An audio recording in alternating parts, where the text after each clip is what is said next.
Like suddenly I was able to understand what food does to my body. And suddenly I was able to understand how the food got to the plate and what it does to your internal organs, to your brains, to your liver, all these kind of things. And it was just like my whole life opened up. Not only was I sober and starting to thrive, but I was looking at food as a way to heal myself as opposed to food was the enemy. What's up, everybody? I'm your host, Patrick Cook. Welcome to Being.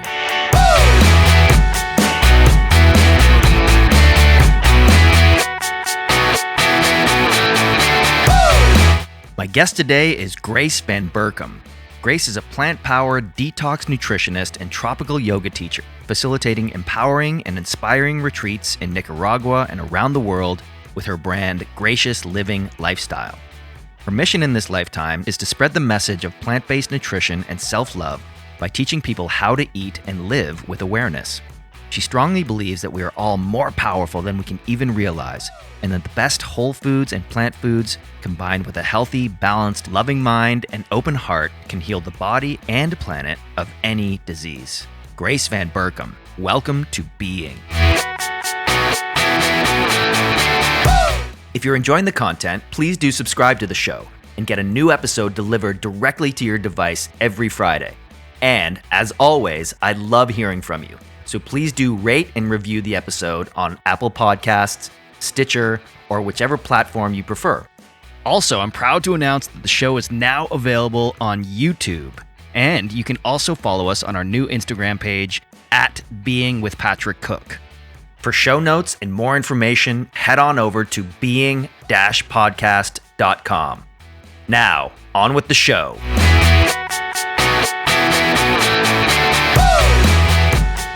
Grace Van Berkum, welcome to Being. Thank you so much for being here. Yeah, thank you. I'm so excited to have a conversation with you today. I know. So Grace and I have known each other for, I was just thinking about it earlier, it's like 25 years or maybe longer. Wow. That's insane. Wow. We were in the same social circles back in Toronto, Canada. And I have one significant memory of you that I think I've told you before, but I'm just going to say it again here. We used to go out dancing in the same social circles. Yeah. We ended up at one club called Industry one night. And I remember specifically being on ecstasy that night. And you came over we were dancing in the same sort of circle. And you came over and I was like dancing like this with my mouth open and like, oh, it's having a great time. And you came over and you're like, Pat, you look like you're having an orgasm. And I'm like, Grace, isn't that the whole point? I don't know why I remember that moment. It pops into my memory anytime I think about you. So I just thought I'd start with that as a funny anecdote. But interestingly, like we really haven't connected in those 25 years, but I had been sort of following your trajectory online and just watching your transformation and your blossoming into this beautiful human being that you've become. And I remember reaching out to you, maybe 4 or 5 years ago when I was sort of struggling, trying to awaken myself, trying to heal myself, trying to escape the grips of alcohol. And you were just so supportive in the things you were saying to me. And I'll always be super grateful for that as well. Oh, wow. Yeah, totally. And you're super inspiring, your path and your trajectory and your business. It's been great to watch you develop to the point that you have, and so many people that have been affected by your path and your courage to go down the path you've gone. So thank you. Thank you. Yeah. So maybe it's a good place to start. Like, what has your personal journey been like? How did you transition, because we didn't really know each other that well in Toronto, but, we were in the same sort of party scene.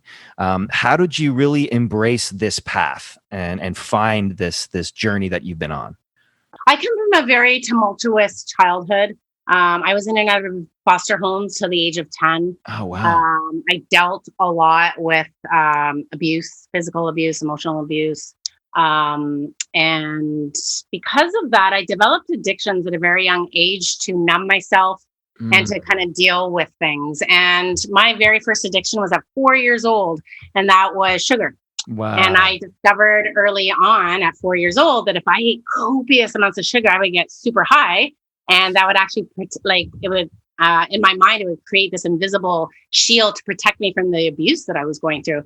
So, and anyone who knows who's addicted to sugar knows that it's hard to stop. Like, you can't stop eating sugar. So I would eat like copious, like I would eat bags of brown sugar. I would drink bottles of corn syrup, like that kind of stuff as a 4-year-old is crazy, or as any age. And over the years, my sugar addictions moved into food addictions. I ate copious amounts of food to numb myself from the pain. Later on, my food addictions turned into eating disorders because I discovered, I could eat copious amounts of food and make myself throw up or starve myself for a few days after, and nobody would know that I was eating that much food in secret in closets, kind of thing. Wow. And from there, I developed drug addictions and alcohol addictions, and I hit a point in my late 20s, and it dawned on me one day that I was going to either die at a young age, or I was going to lead a very miserable life if I didn't deal with my what was causing the addictions. I knew that it was more than just getting sober, and it was more than healing my food addictions. I'm like, where is this coming from? Yes. And what am I doing? And why am I doing this? And I knew that it came from really deep self-hatred. So first step was just, getting sober at that time. I was really scared to get sober because I was scared that once I got sober from drugs and alcohol, that suddenly I would have to deal with my eating issues again. I hated my relationship with food. I hated my relationship with myself. So I knew that not only did I need to get sober, but I needed to fix the way that I looked at food and my body.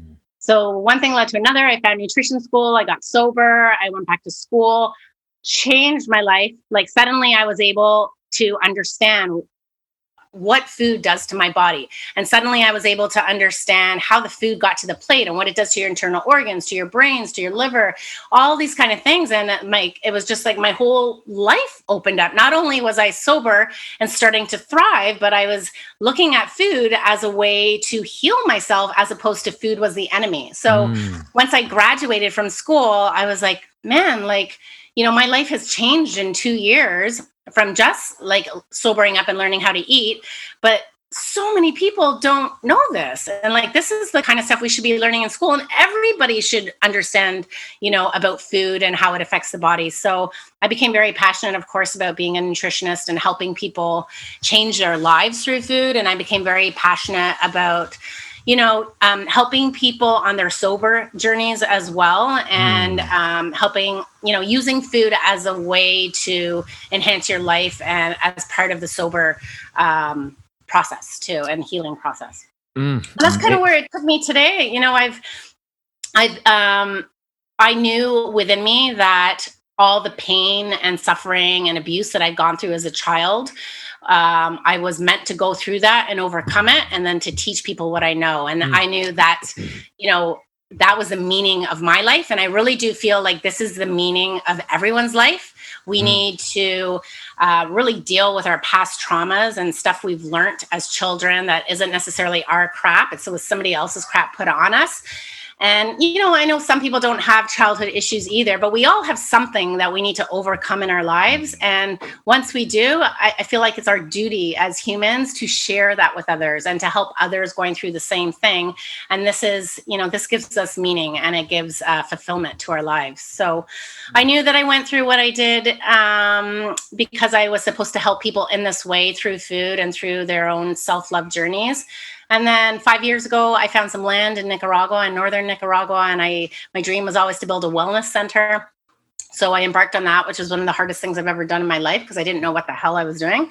I was very passionate that I had to get this done, and I'm still in it. I mean, I'm on year 4 of business, and still always lots of things to do. And I'm trying to build gardens right now, so I'm fully self-sustainable here. And we just got solar, and I'm just working on growing a center here that's a safe space for people to heal, to recalibrate, to transform their lives, and, to have more clarity in their lives. So I get lots of people coming from rehabs, or coming because their health is suffering, or coming because they just got divorced, or coming because they want to lose weight, lots of different reasons. But the whole foundation of this place is really taking a look at someone's lifestyle and figuring out how to change the lifestyle so that you're happier and healthier and, more inspired in your own life.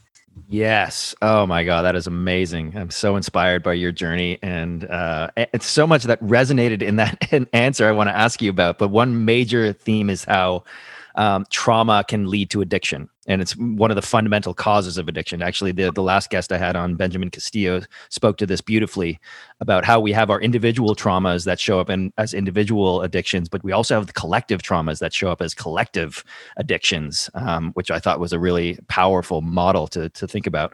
But coming back to the individual, myself included, when I was trying to sort of escape from alcohol, I recognized how ingrained in my identity it was. And in my culture, in my social scene, in my family, everybody were drinkers. So the idea of removing myself from that was so difficult. And I'm curious about, because if you're not doing what everybody else is doing, you risk being ostracized from the tribe. You okay? Yeah, my neighbor's dog just showed up in my room, and I was sorry. No worries. Yeah, so you risk being separated or cast out from the tribe, which is a form of trauma as well, right? So I'm curious about when you were first sort of recognizing, okay, this path can't continue.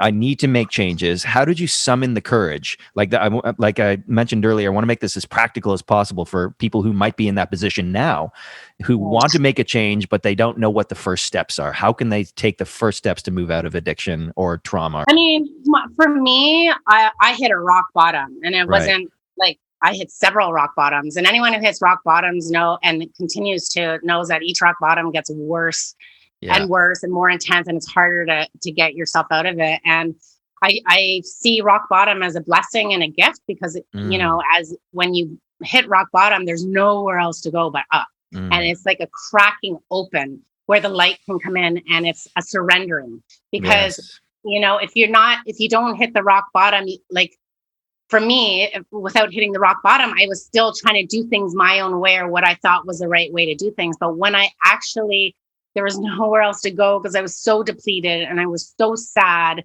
and so confused, that it made me open to, other inspirations. It made me open to other ideas. Like, clearly something was not working for me, and I couldn't continue running anymore. So this act of surrendering is where I feel like you start to receive universal energy or God energy or whatever you want to call it, because like there's nothing else, and like in those moments I prayed, and I'm not religious, but I prayed for signs, and I prayed for guidance, and I prayed, to start having the courage. I prayed for courage to go down this path, and I didn't know what the path was, but I had to try something. So, I'm a big fan of praying for those things. Like when you want to get sober, you don't know how, praying for guidance from the universe. I feel when you actually put those intentions and those words and vibrations out there, it starts to be revealed to you at a quicker rate. You're open to seeing the signs, or the people show up that are there to help you. Reaching out for help. Because I didn't really reach out for help till I hit my rock bottom, because I thought I could do things on my own. And part of my trauma was thinking that I could endure everything, and that it was a weakness to ask for help. So, being willing to have the courage to ask for help and admit you have a problem. I mean, you need to be able to admit that to yourself and to others to get that support. And aligning with positive people. I mean, and people who want you to thrive and want you to do well. Like, clearly, if you want to get sober, but you're still hanging out with other addicts, that's going to affect your willpower, and your actions. So it's, really having the courage to look at yourself, because that was really scary for me too. For the longest time, I didn't want to look at myself. And that's why I wanted to numb myself with addictions, because I couldn't deal with my own shit. But it's having the courage to be like, okay, I'm ready to like peel back the layers and see what's going on in there, and see why I hate myself this much, that I don't want to give myself, the best things in life. Yes. And I've worked with a lot of clients around their addiction, and it almost always comes back to a lack of self-esteem or self-value or self-love. And cultivating that can be incredibly hard if you're not used to it. And what you mentioned about surrender, that is the path to ultimate freedom. When you actually get to that point, and sometimes it's rock bottom, sometimes it's other times where he's like, I can't do this anymore, and you need to surrender and ask for help. That is so it is an act of courage, and it is terrifying for most people, which is why they don't do it. But it is the path to ultimate freedom, because when you go inside and you face your demons, you face your darkness, then it has an opportunity to heal or be transmuted or to be released or reprogrammed, whatever it might need.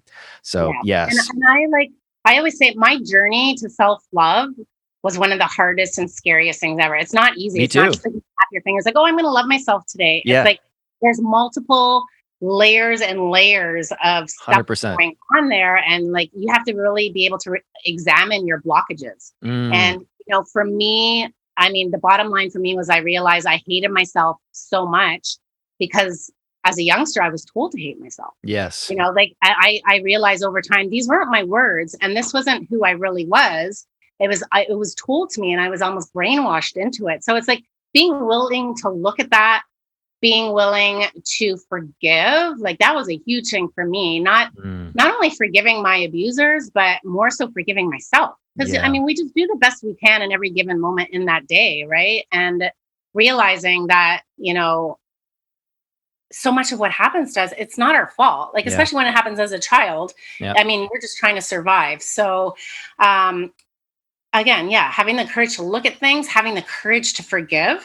I mean, for the longest time, I didn't want to forgive. I wanted to be angry. The anger was like helping me survive. And, part of me drinking and doing drugs and eating copious amounts of food was trying to stifle that anger and that self-hatred, right? So when I hit rock bottom, I suddenly, it became apparent to me that I was filled with anger and I never wanted to forgive anyone.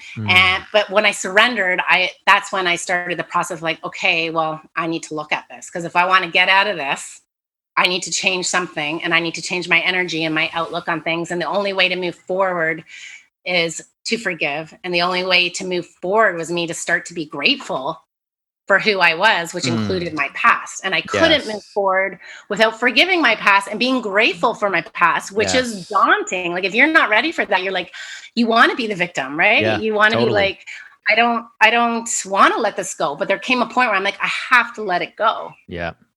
Yeah, absolutely. What you're talking about is victim consciousness, where it's not our fault, but at the same time, we need to take responsibility for it, right? And that's a difficult thing. It was a difficult thing for me to understand, certainly. Because when we are children, that's where most of our trauma comes from, and we are innocent and vulnerable. And so when we realize that we've been taken advantage of, it's very easy to blame. It's very easy to, externalize all of our pain onto other people, and it manifests in different ways. Addiction is a massive one. But making that shift in mindset from everything that happened for me, not to me. And if you can shift that was like, wow, okay, I get it now. And that becomes your medicine. That becomes the elixir that you can now overcome and then bring to as your unique gift to contribute to the world, right? And that little shift in mindset, although it's difficult, is a life changer, right? And so if you're looking for to escape from your addiction or your trauma and move into a positive life purpose, this is the way to do it. Be open to looking at all of your shit, healing it, and then using that knowledge, your experience, to help other people do the same thing. And that brings so much meaning. It's shifting the energy, right? It's going from victim mentality to a more empowered human being. Yes. Creative consciousness. Beautiful. We are in extraordinary times and facing unprecedented challenges. Never in history have we been so connected yet so divided at the same time. Now more than ever, there is a fundamental need and desire for us to come together in community and collaboration, to experience real and authentic connection with our fellow human beings, to be part of a tribe of people who are doing the challenging work of making sense of the world and their place in it, to have a safe space to be vulnerable and get the support we so desperately seek as we navigate the complexity of modern life. This is why I have created the Being Community, an exclusive online community for people who are doing the work of personal development, of awakening, of healing, of peeling back the layers of conditioning and unconscious programming and unleashing their full creative expression. This is for the people who have the courage to say yes to life and to becoming the best version of themselves for their own benefit and for the benefit of all. This private group offers all the functionality and benefits of a traditional Facebook group, but will be hosted away from social media and free from the watchful eyes of big tech. The group will feature live coaching calls, exclusive content and trainings, plus personalized guided meditations. At its essence, the Being community is about coming together to co-create the future that we all want to live in. If this resonates with you, go to being-community.com for more information and to reserve your spot. That's being-community.com. Now, back to the show. I wanted to ask about your father, because I know that you have been instrumental in his healing. And my father also has Alzheimer's. He's in late stages now, but I know you've been instrumental in helping your father heal from cancer and also from the effects of Alzheimer's. Can you speak to that a little bit? Yeah, it's been an interesting journey with my father. I guess, let's see, about 18 years ago now, he was diagnosed with prostate cancer that moved to bone cancer, and they gave him less than 10 months left to live. Wow. And he radically changed his diet and changed his lifestyle and started meditating, doing yoga in his mid 60s. And basically he cured his cancer, which was phenomenal. Wow. At the time I was going to nutrition school. So we were, both kind of teaching each other about food and using food as medicine. And I was learning about all these cases in school about people who actually healed their cancer. And then I was watching my father do it at the same time. So it was a really cool experience. And that experience has really impacted me in the nutritionist I am and the human I am and the, how I do my work, because I was able to really witness somebody who was told that they had less than 10 months left to live, not accept that diagnosis, or at least try. He was like, if I die doing this, at least I'm trying to do something. Yeah. And I really thought he was going to die at that time. And I just watched miraculously that he changed not only his cell structure on the inside, but also his frame of mind. He changed the way he looked at his life. He dealt a lot with his emotional issues or things that he was holding onto in his life that was causing dis-ease. Yes. So there was a lot of that was huge for me to see the emotional component of disease. Yes. And then watch him as I graduated from school. He was diagnosed as cancer free, and nobody could believe it, which was crazy. And 30 minutos. Yeah, por favor. Then let's see, 6 years ago, he was diagnosed with Alzheimer's. He's in his 80s now. And we put him into an old age home. I was creating my center here at the time. I would go to visit him and I'd be mortified at what they were giving him to eat. I'd be, mortified at the energy in there. I don't know if you've ever been in an old age home, but yes, everyone's depressed. Yeah. Everyone's screaming. People were crying. They're sat in front of a TV watching the news the whole time. I tried my best to talk to them about feeding him better food and whatnot, but it just never stuck. And then I had this epiphany one day as I was building my place here. I was like, why do I have all this land and I'm building a wellness center, and I could easily build my dad a house and get him a caregiver for really cheap. And he's in a home in Toronto. So I told my brother and my sister this, epiphany that I had. I'm like, oh my God, I need to take dad to northern Nicaragua with me, and I'll take care of him here. It'll be so cheap, and it'll be so good for his health. And they were like, absolutely not. Are you nuts? You want to take our dad out of a home and you want to take care of our dad who has Alzheimer's in northern Nicaragua. And his doctor actually was, they thought it was nuts. But I've always been kind of the black sheep of the family. Yep, me too. Traveling and doing crazy things. Well, crazy. And his doctor, my dad's doctor, was fully on board. And he was like, I think this is the best thing for him. He needs to go. So my brother, he accepted it. He said, let's just do a trial run. Right. So we did a trial run for what was supposed to be a month. It only ended up being 19 days. And he My father drastically improved in 19 days, and I blogged all about it, and I put it on my website if any of your viewers want to see it. But the photos of him from day 1 to day 19 are miraculous. And I basically treated it as his own private Alzheimer's retreat. I gave him the best menu I could for brain health, for anti-inflammatory health. We did exercise every day with I literally used massive papayas and got him to do weight workouts with papayas. Awesome. I would take a chair and put him in front of a coconut tree and say, okay, Papa, today's your day to draw this. So I gave him drawing exercises. We did puzzles. I walked him to the beach every day, and I pretty much tried to carry him. He came in a wheelchair and he left with a cane in 19. And we did earthing meditations, and I just basically every moment of the day, I gave him my full attention. I had no clients at the time, and I did whatever I could to stimulate him as a human organism. So, and that's what I looked at. I looked at, what does this human organism need to thrive with food? What kind of environment does it need to be in? How much does he need to move? How can we stimulate his creativity? We sang child nursery rhymes. I really he was my baby, and he still is. And he just got better and better. And literally the day when he came here, we're on the plane, he couldn't even string a sentence together. He would say one thing, stare into space, not finish the sentence, say something else. He just couldn't, his brain wasn't working properly. And then by the end of it, he was laughing, and happy. And I had to bring him back in 19 days because I still wasn't finished construction here, and I was still traveling for business. And I brought him back 6 months later. My brother and my sister and the doctors, they could not deny. They're like, whatever you've done is amazing for him. And the nurses were taking notes. And wow. So did it last when he got back, those changes? Yeah, I prayed every day because I was really nervous he was going to die or really revert back. He did revert back a little bit. But I would write affirmations all over his wall in his home, saying, you're going to Nicaragua in this state. And I would get people to go visit him and remind him that he was going to Nicaragua. Awesome. So we kind of tried to hold on to that. And then,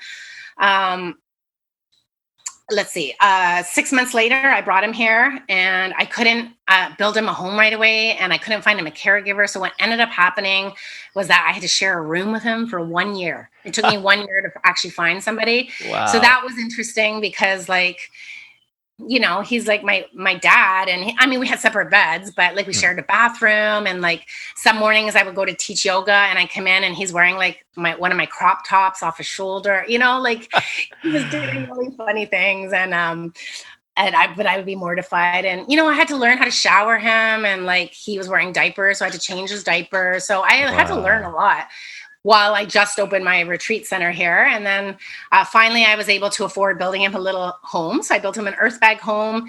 I finally found somebody to live with him. So he has somebody full-time that lives with him there. He's still with you. Okay. And I guess it's been how long? 3 years, just over 3.5 years. My intention with him was never to get him off meds. I really just wanted to provide a place for him, maybe improve a little bit. We've always been told that you cannot reverse Alzheimer's. So I really believe that.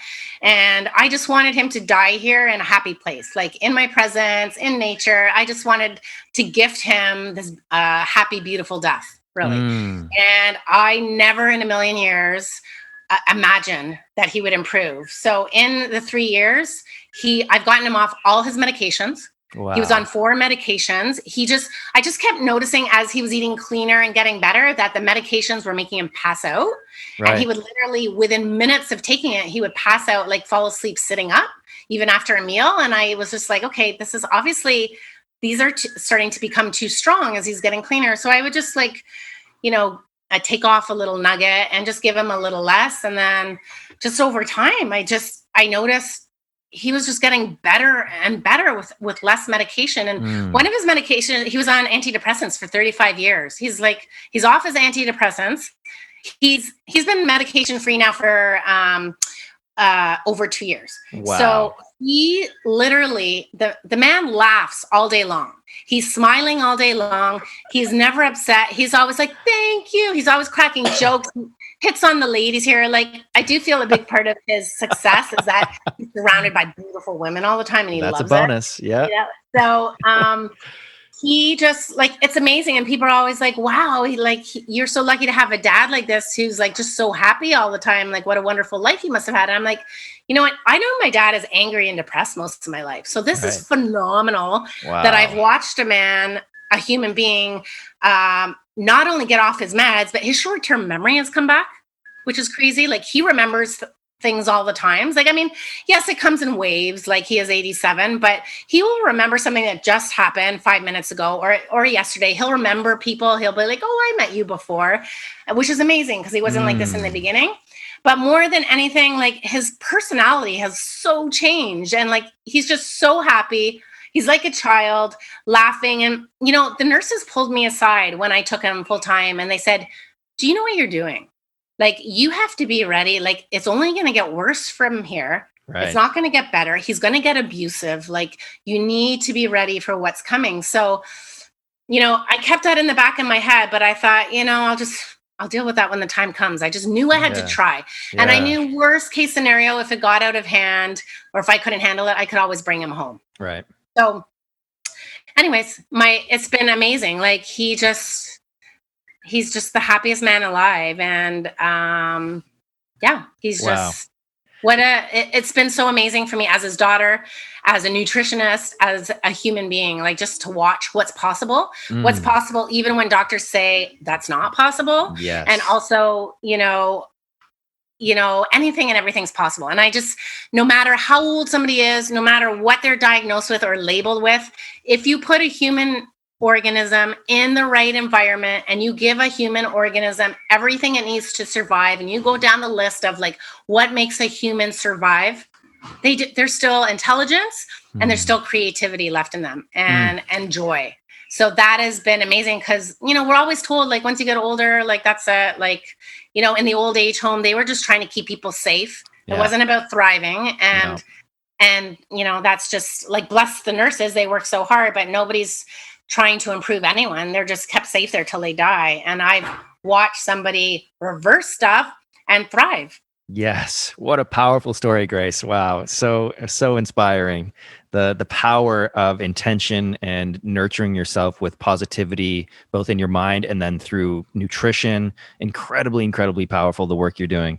And I just wanted to go a little bit deeper into, say, people that aren't, you know, haven't suffered any disease yet, to recognize that they are in control. They are incredibly powerful. Their body is incredibly powerful. When we come into alignment with ourselves, we can heal almost anything. We can transmute and transform our energy and our mindset. We are so incredibly powerful, and we've been conditioned or programmed to believe that we aren't. And I think that's one of the biggest tragedies of modern society. So a lot of the work I do is inspiring people to do the deeper inner work, to discover their true power, and then to bring it out and express it into the world. And one of the main things that is nutrition and taking care of your body. What comes in not only with food and drink, but energy. You know, what energy are you allowing in? What energy are you transmitting, right? Because you spoke about earlier how energy can transmit into disease very quickly. So example, if we have anger or trauma or unresolved emotions that are within us that are not being processed, they're looking to manifest. And that can be anger, that can be outbursts, that can be abuse, it can be disease, it can be depression. All sorts of things can manifest when we don't do that inner work. So incredibly powerful. I've been a holistic nutritionist for 15 years now. And, the majority of what I do is coach people with food and how to inflammation and use food as medicine. But what I've learned over these last 15 years now is that I really believe the mental component is stronger than actually the physical. 100%. And what we hold on to in our hearts and our minds is going to help us flourish or not flourish. And hanging on to our inner resentments and not really looking at ourselves, and that's what ultimately can make us sick. There's such a huge emotional component to this in combination with what you're eating. Yes. And incredibly relevant right now, I think, with everything that's going on in the world. It's to take control of your own nutrition, of your own health, right? Because like we said, our bodies and our minds are incredibly powerful. When we're in coherence and we're grounded and we've done the work to heal any unresolved traumas or emotions, you can heal from anything. You can overcome anything. And so, we're living in a world right now where we're addicted to pharmaceuticals. We're addicted to the medical industry to show us the answers. And it's not a holistic, integrative approach. And I think, what the work you're doing is so, so powerful in reminding people that they are powerful. Right. Yeah. And so, well, and it's so interesting, like everything that I teach and everything that I stand for as a holistic nutritionist and a health coach and as a yoga teacher, everything that has helped me heal my life and I try and teach my clients is so relevant right now. Totally. It's just like, I feel like my whole life has been made for this moment and trying and these times to like everything I've been speaking about is so relevant now. And it's so interesting with everything that's happening, especially like the censorship and stuff, that suddenly all the things I've been talking about, many of us have been talking about for so many years, suddenly it's controversial. And suddenly it's wrong. And I'm like, I've been talking about this for 15 years. And I've even had people turn on me saying like, calling me a quack or whatever, because I'm talking about the same things. I'm like, you've been listening to me for 15 years and now suddenly my stuff's not making sense, but a whole other tangent. But well, I think there's a dissonance there, and I think it comes from trauma, resolved trauma, right? So if you have collective trauma in a populace, it's very easy to manipulate. It's very easy to control, right? And so if people are scared or in fear, you can get them to do anything, right? And if it's in the name of profit, then of course we want, the market is going to want to do that, whether it's good for them or not. That's just the basis of capitalism. That's the world we live in, unfortunately.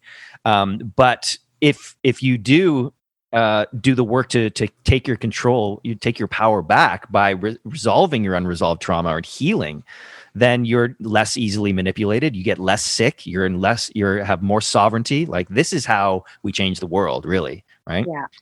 Yeah. I mean, so many people haven't done their inner work. Yeah, exactly. And if you haven't done your inner work, it's hard to really look at the world any other way right now, or even understand that there's possibly some deception going on. Yeah. Because if you haven't done the work, how are you going to fit into a world that is crumbling before your eyes? Like, you can't even see it, because then who are you? Yeah. Who are you? If the world is a lie, then who are you in those lies? And, I feel like a lot of people have their unresolved trauma, or they live in a state of anxiety and depression all the time, that they're not able to peel back those layers or dismantle themselves in a crumbling paradigm. So, identity. That's what I was talking about earlier when I was trying to stop drinking. It was very difficult because I was identified with it. It was my identity that I had built, even if it was painful and causing me harm and ultimately illusory.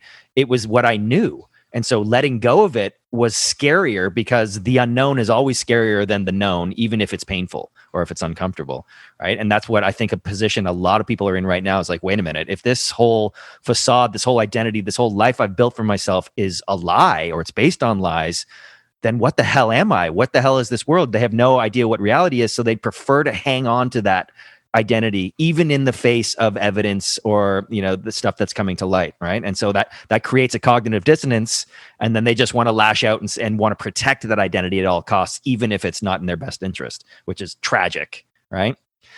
And that's what we're seeing at scale. But I keep coming back to, what can we do practically as individuals? And exactly what we're talking about, taking responsibility for your own health on every level, and not going into blame, not going into victim consciousness. Really taking responsibility for everything is the path to your freedom and your power.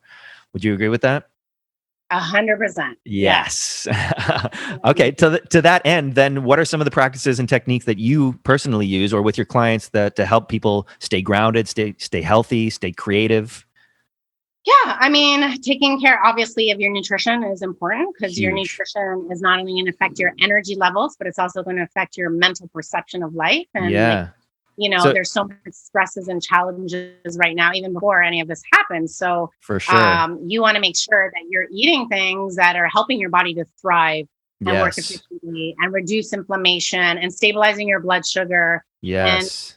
And helping you digest your food well and helping you eliminate your toxins efficiently. Like all these things matter. And it's, people really need to understand, like, this is our vessel. Yes. And we need to take care of our vessel. If you don't take care of your vessel, it is going to compromise your lens on life. It is going to compromise like how you go through life. Do you go through life grudgingly, slowly, with pain in the body? Or are you moving easily with joy, with peace, with clarity, connected to your intuition, able to handle your emotions and stress? Like you can control that. And it's amazing to me how many people still don't realize they can control how they're moving through their life, right? Totally. Physically and mentally. And that's my job. That's what I try to teach people. Awesome. And so when it comes to diet or protocols, is there one thing that you subscribe to, or is it sort of personalized for each different person? Yeah, I mean, what I do here at my wellness center, it's all plant-based eating. I have a level 1 to level 8 cell health program, I call it. Awesome. Level 1 being more beginner level. Like, I've never eaten vegetables in my life. I eat meat at every meal. I'm very scared to be here. Whereas like mid-range goes into more live foods, raw foods, Ayurvedic herbs, superfoods, and then level 8's more liquids. So I kind of assess where people are at and put them in the appropriate level. Some people are here for a week, some are here for 5 weeks, 3 months, whatever. We figure that out. I am plant-based because I do believe that a plant-based experience is the quickest way to help a person's body recalibrate. But I have many clients who come to me and say, don't even try to make me vegan. I'm not going to leave here being vegan, but I do want to change my health, and don't even try. So I would say like 75% of my clients actually are not vegan. Right. I don't push veganism on anyone. I think it's much more than being vegan anyway. To be honest, I hate using the word vegan because I don't think that's really indicative of health. I like to use more like fresh foods, real foods, whole foods, unprocessed foods. Excuse me.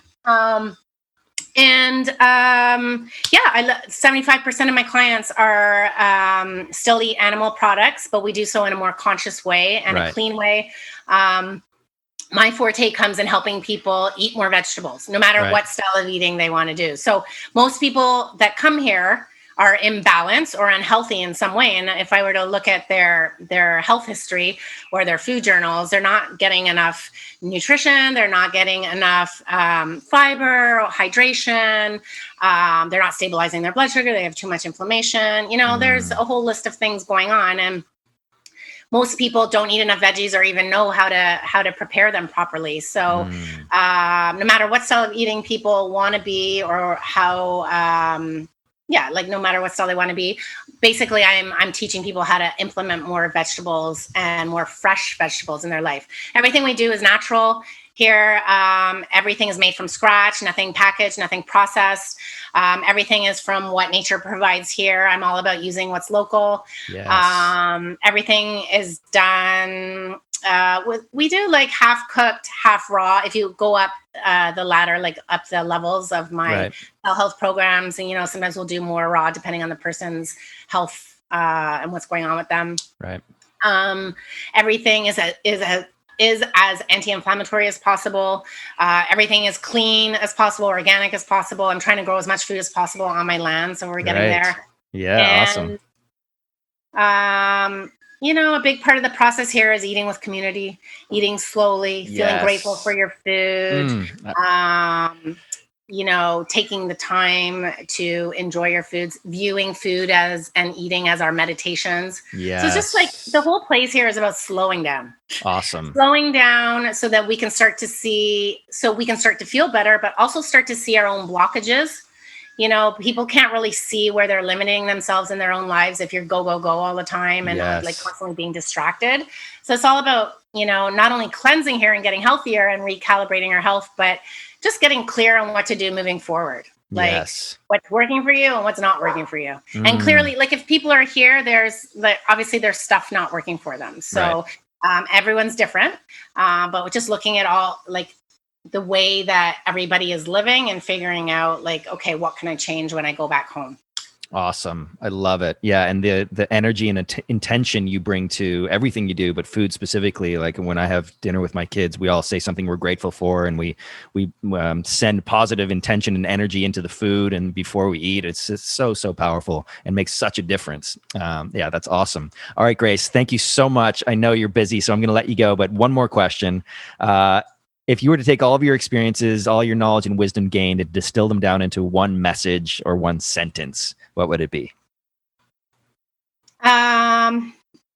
This is something I say all the time. Anything and everything is possible. And the only thing, like, that's my phrase, but what that means really is, like, the only thing that is limiting us is ourselves. Yes. And our perceptions of things. And that's like the biggest thing I've learned working with my dad, twice now, who was told like his diseases weren't reversible, but they are, and I mean, I guess it's not for everyone either, but it is possible. So, some of the things I've gone through trying to build my center here that I didn't think I would be able to do, I did, because I opened up my mind to it, and I surrendered, and I asked for help, and I persevered, and I set an intention, and I set a goal. And, as humans, we can really do whatever we want. We can achieve anything, but we just have to want to, and we have to believe it.